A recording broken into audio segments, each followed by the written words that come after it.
Hello everybody, welcome to another episode of Nunu Wako Show. Thank you so very much for joining me today.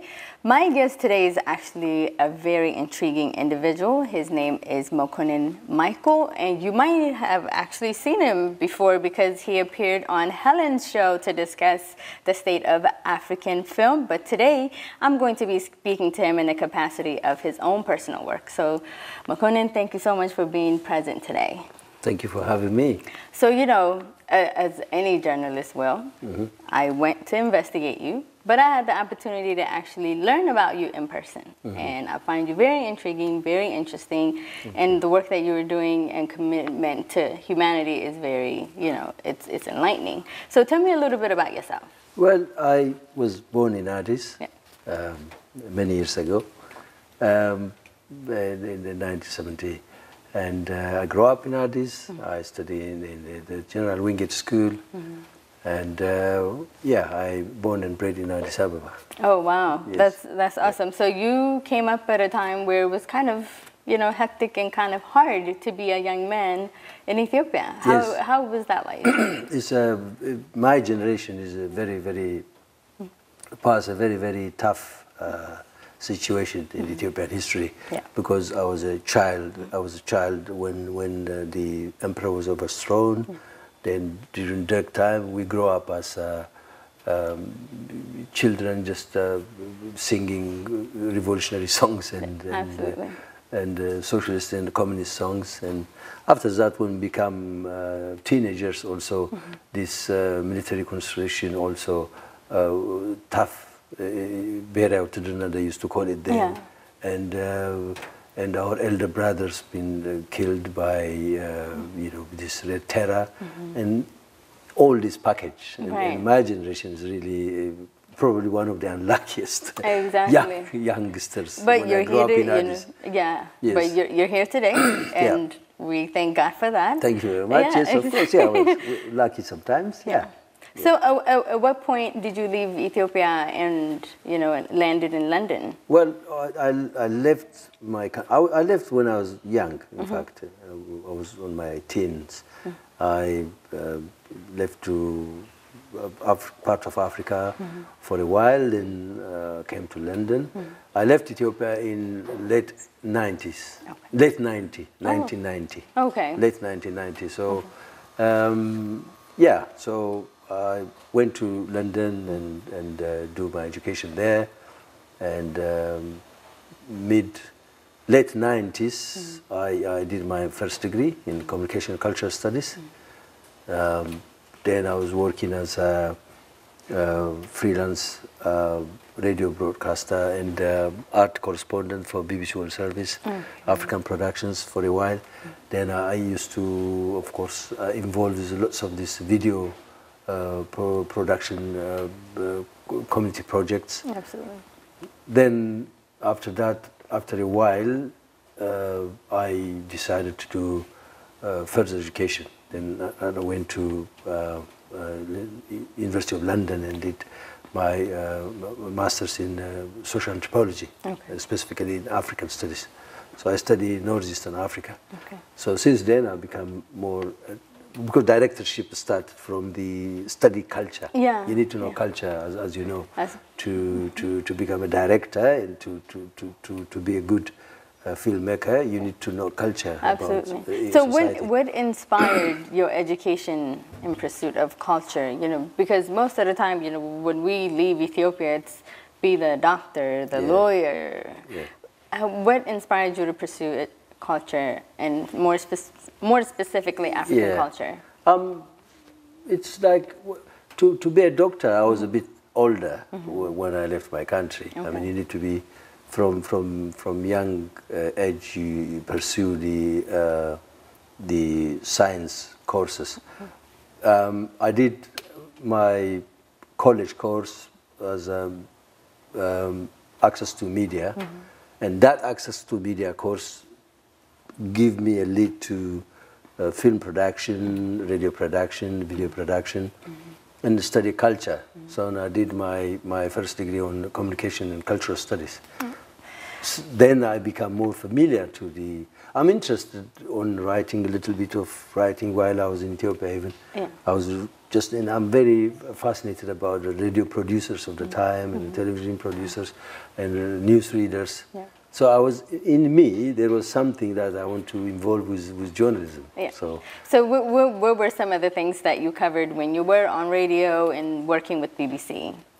I did, in 2004, I won an award called the BBC Skill Set Millennium Award.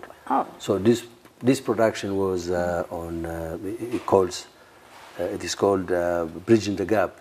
Is focused on the life of immigrants in UK, and in particular, you know, the rights and responsibilities of these immigrants in the hosting country. Okay. So I did different interviews. Sorry, interviews of the immigrants and government officials, and I see how to fill the gap, because sometimes we don't understand what is there for us to be supported, and we don't understand the culture, we don't understand the language.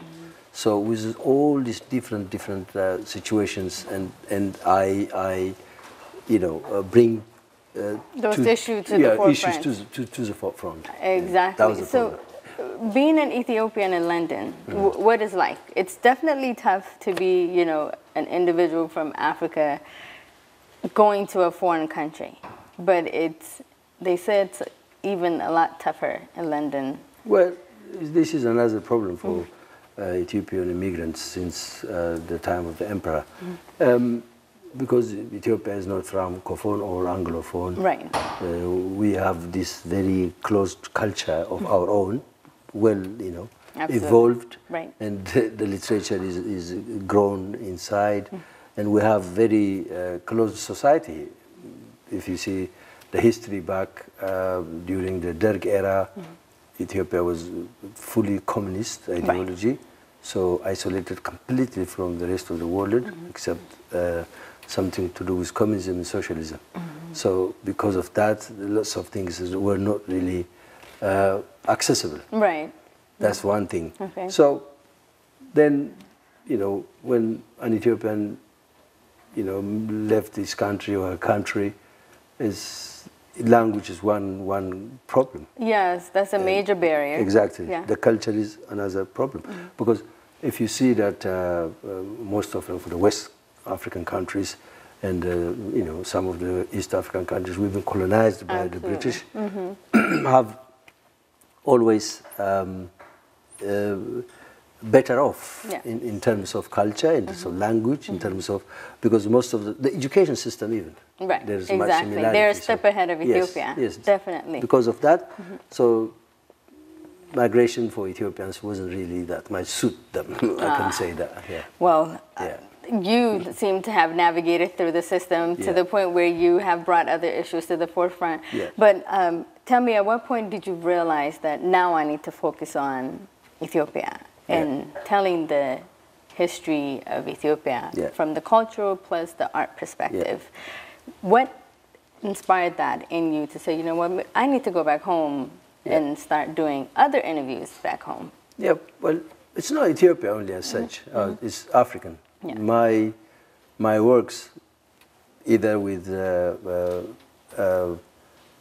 radio production, which I was run myself as a community radio production in early 2000, between 2002 to 2004, and my freelance work for BBC World Service, African Productions. All this, it's not only Ethiopia, I was focusing in Africa as well. Because once you know, leave your country and go and live, you know, different country and adapt the culture, meet lots of people, read lots of books. When you go to university also, when I do communication studies, I read lots of books on African culture and meet my Kenyan brothers, Tanzanian brothers, Ugandan brothers, Nigerian brothers. So so you got further exposed to absolutely things outside of Ethiopia that intrigued you. Well, this is one of the advantage of you know, traveling around Yes. and meeting different interesting people and explore culture. This is the positive aspect of living as a country. Yeah.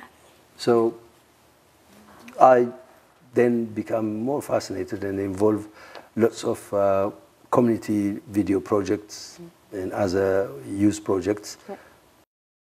So within that, then I decided to go to University of London, School of Oriental and African Studies. Then I did my postgraduate in social anthropology, which is mainly I studied Northeastern Africa. So then now that's a deeper course, and I learned lots of films like Haile Gerima.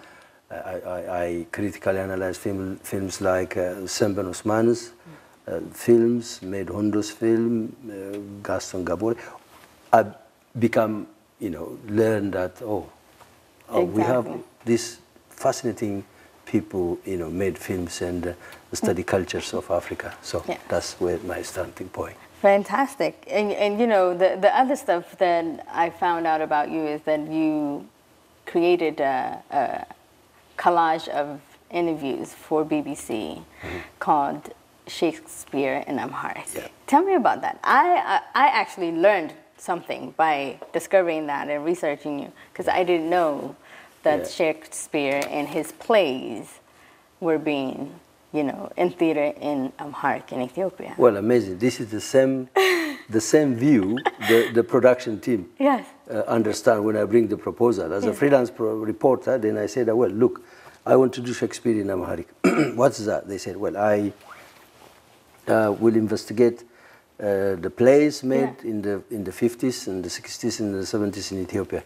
And I want to interview all these marvelous actors and actresses, and I want to make a program. I said, well, what Shakespeare, played on Ethiopian stages? I said, yes. Because my dad used to take me to watch, the plays. That's awesome. So, then I deep researched and write the proposal and being commissioned by them, and in 2004 came to Ethiopia and interviewed all these brilliant actors like Haymanot Alamu, Debbie Shatu, Tesfaye Gesese, and all these people. It's amazing. Yeah, some of the pioneers. Yes, the pioneers. Yeah, and the performing arts industry. So awesome. I bring that to the BBC World Service. This marvelous artist has never been known to the international media. Right, exactly. So for me, it will be one of my best works, and I really. So what was the feedback that you got? Because as an Ethiopian, I'm just learning the fact that this has been happening in Ethiopia. That Shakespeare is translated and performed on stage in Ethiopia. Yeah. So informing, the hometown of Shakespeare, London and the UK and the Brits, what was that feedback like? Well, it was within the production team. First, I start from them. They are very, very fascinated about it. I'll tell you this story on the production. When Tesfaye Gesese talks about Hamlet, and when Hamlet was practiced, or when they do the rehearsal on the emperor's stage, as the story said, that Hamlet being killed by Brutus. Yes.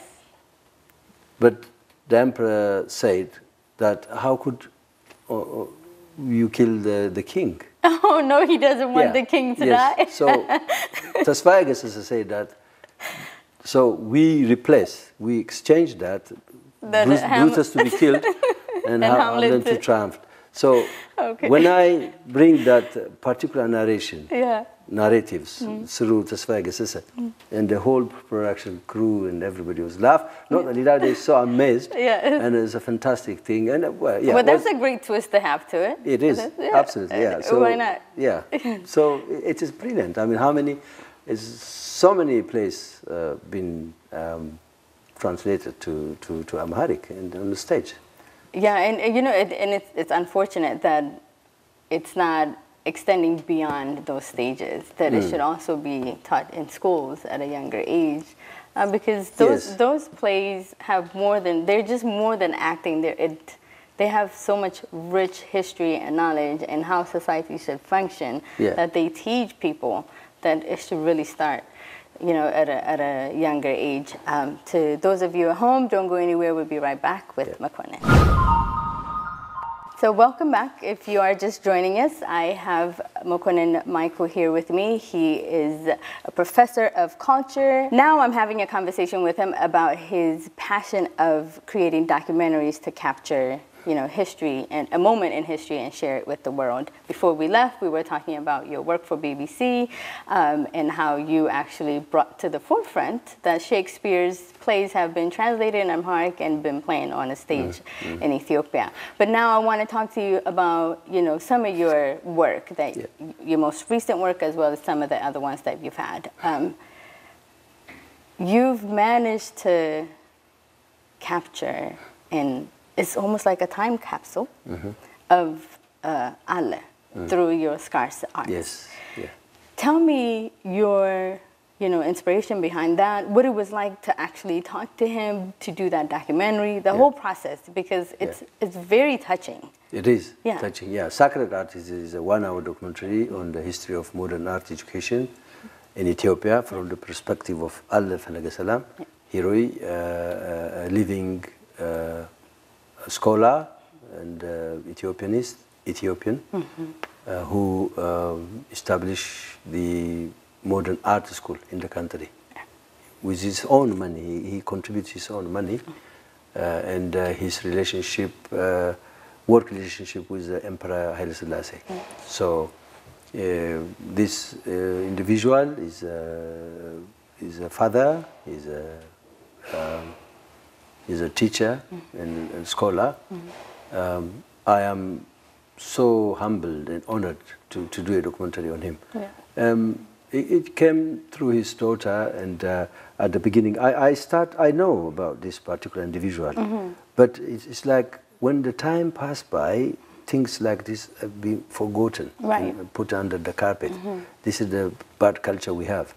We acknowledge people only when they die, after they die, after they disappear. But I say that we should do something about this. So my start point, that was my start point. And Allah Salam is a cathedral painter. The cathedral painters are, as you know, that is the pinnacle of painting. He's a cathedral painter. And he's amazing artist on water paint. He is the one who brings this blue paint he introduced to Ethiopia. So nobody knows about that. And he's also is a man of landscape painter. He has this godly eye to see the world in a very amazing kind of pictorial view. So, and on top of that, his personal story. He's a great, he's like African grad, you know, the old people are as a library. You know, when as you saw in the film, I didn't do anything because I don't want to interfere and ask him this and that question. No, just, you know, I make him wear the kabba, and I put him just in the middle of the grass and tell story.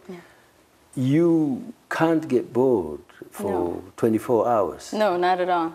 Not at all. He talks, and it's amazing. I know he had, you know, just for that 1 hour documentary, it was just a wealth of information that was coming out. And for anyone that appreciates art, you know, that's priceless. Amazing. That's what, you know, what I want to show to you know, fellow filmmakers, brothers and sisters, and fellow Ethiopians. Let's, you know, embrace. Let's appreciate. You know, people did such amazing thing for our country, for our society, while they are alive. Absolutely. And that should come to the public. Absolutely. And I'm an avid believer that next to written history, art is what preserves a nation's history. And I feel like just with some of the works that were profiled in the documentary, that there was a wealth of Ethiopian history that was being narrated. Beyond what he was. Beyond, that's all about. I mean, as documentary filmmaker, my fascination is his biography itself is amazing. But he is more than that. As a person himself, he's more than that. His history himself. So he's that generation.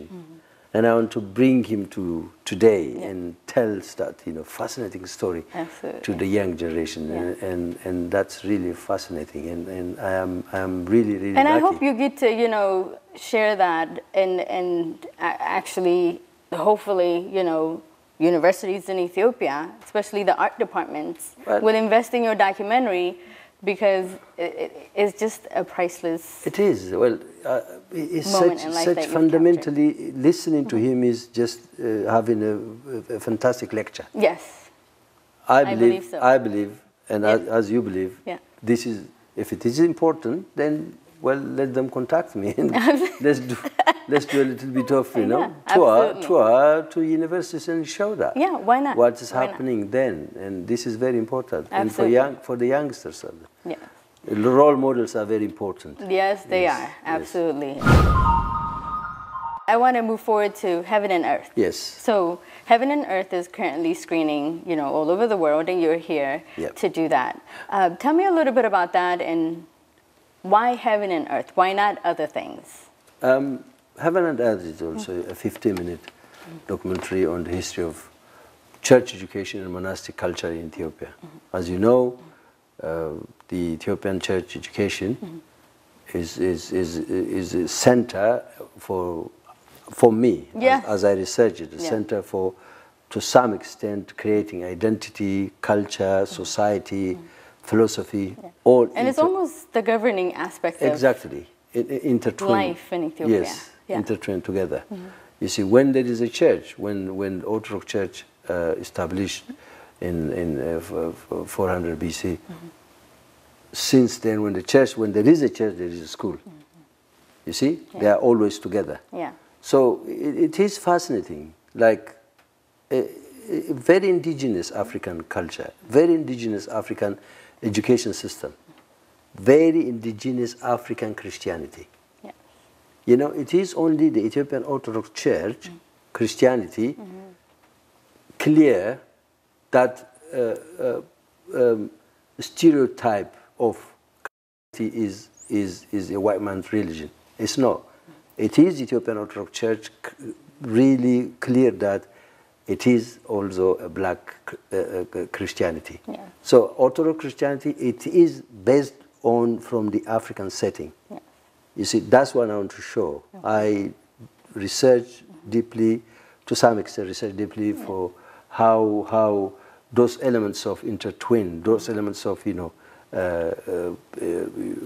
mixed together, bringing the Judaism culture, the New Testament Christianity, and the local African elements. So that is only on Orthodox Church. Even Islam, even you see Islam, it is very fundamentally Ethiopian. The Ethiopian Islam is Ethiopian, if you see. And how many places Ethiopia have been mentioned in Holy Quran? Oh my goodness, all over the Quran. Yes, so the history of Hijra. This is a special country. Absolutely. This is a special country. So, but it's always been told, always in some scenario, never been in a way, in a manner, has to be promoted and shown to the world. So that was my standpoint, to show that what this rich country has, a rich culture. So that is all about the Heaven and Earth. And I'm delighted. I've shown it. I've screened it last week in the Library of Congress. Yes. So with a and I do want to let you know that the Library of Congress does not just invite anyone. No. So you must have had something of significance. Well, probably. Yeah. I'm delighted that I screened it. I talked for 15 minutes and for about an hour, question and answer, and lots of questions. And I try to answer, most of the questions from the aesthetic aspect, from filmic aspect, and from cultural and historic aspect. Absolutely. Now, our film, by the way, is now patented and catalogued, and now it is in the library. Yes, and anyone that wants get to and learn about Ethiopia. Yes. Exactly, they can go and use it as a part of their research or just personal knowledge. But you know, Mekonnen, I find your journey fascinating because as a person that has invested your personal life in studying African culture, you are also now invested in making sure it is preserved for the next generation. But why do you think these type of works are important and need to be supported? Because of the fact that as people, we need to leave something behind. Yes. And that we are only as good as what we leave behind, correct? So tell me, why are you so invested in this? Why is this so important for you? It's all about, I mean, this in one aspect, it promotes, it tells the truth about our country, our continent. You know, Africa is not a dark continent always, waiting to be enlightened by external forces or agents. No, that's the thing of the past. But we should dig, people like me, people like you, the young generation, and like our elder brothers, filmmakers like Haile Gerima and others try to, you know, bring the fact of Africa. We should follow their footstep, and we have to talk the reality, the cultural reality, the philosophical reality, you know, the society, the social life. We should really bring that to the world. And Africa or Ethiopia, we know always shouldn't be known for farming, for, you know, uncivilization and all that. It's not really right. So me, this is my contribution, which I'm continuing to do in other parts as well. Probably this is my part one, and part two and part three is to follow. And that's what everybody has to do. But you cannot do by yourself. No. We need a team. We should have support of African governments to do such kind of work. And financially, logistically, you know. I agree. With that, you know, interest, we can do. We can go forward and teach our children. Absolutely. And so, what's part two to Heaven and Earth? What should we expect from you? The very immediate one now is about the music culture of Ethiopia. So, which I finished the research, and I write the script already, but I didn't change it to the shooting script. But it said that history of music, Ethiopian music history from Yare to Talau. Wow.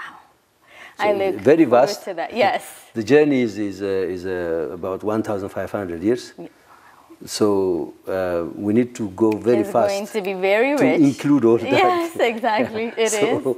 So that's like now at the moment with my team, I'm doing the research, and the third part of I might focus only on the education. From the characters. All the way until you become legally count or professor. So that's the third part. But now I'm focusing the second part. Well, I look forward to seeing that finished product as well. Before I let you go, I want to ask you one very important question. And that important question is, what is your Ethiopia? My Ethiopia, she's so beautiful, she's so kind, very cultured, and she's the beginning. Well, thank you so much. Mekonnen, it's a pleasure to have had. Thank you very much. Yes, and I wish you the best of luck. Thank you. And to those of you at home, I will provide you all of Mekonnen Michael's information if you want to reach out to him to get all of his documentary work, so you can share it with your schoolmates, universities, wherever you would like to. We will provide his information. Thank you so very much for watching Nunu Wako Show. See you next time.